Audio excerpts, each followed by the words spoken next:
நான் இங்கே வந்து உட்கார வரைக்கும் நான் இதை பேசுறது எனக்கு தெரியாது, புரியுதா? ஏன் நம்ம விஷயங்கள்லாம் கிளாஸோ இன்ஃபர்மேஷனோ மாறுது அப்படின்னா நாம் எதன் அடிப்படையிலும் இயங்குறது இல்லை. நேற்று ஒரு நிகழ்ச்சி, இவரும் அவர் பின்ன 3 பேர் தான் போயிருந்தோம் நிகழ்ச்சி. இந்த நிகழ்ச்சிக்கு எப்படின்னு வண்டியில் பேசிட்டே வரோம். இப்போ வரும்போது கண்டிப்பாக வந்து 4 பேருக்கு 5 பேருக்கு வரல, ஒருத்தருக்கு தான் வந்திருக்கு. அவருக்கு ஏதோ ஒரு ஒவ்வாமை இருக்குது.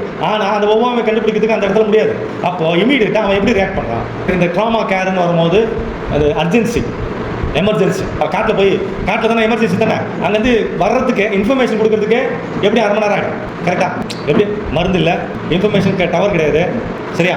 எதுவுமே கிடையாது, பர்ஃபெக்ட் செட்டிங். அப்போது எந்த சூழ்நிலையிலையும் உங்களுக்கு ரெமெடி வந்து சரியாக கையாண்டோம்னா இமீடியட் ரிசல்ட்ஸ். இப்போ என்ன சொல்ல வரோம் அப்படின்னா, திரும்ப நம்மளை கவனித்து நம்மளுடைய தன்மையை பார்த்து அங்கே இருக்கிற சேஞ்சஸ் என்ன நடக்குதுன்னு பார்த்தோன்னா ரிசல்ட்ஸ் இமீடியட்டாக வரும். ஏன்னா அந்த ப்ராசஸ் இருக்குல்ல, அந்த பிரச்சனை பீக்கில் போய் நிற்குது.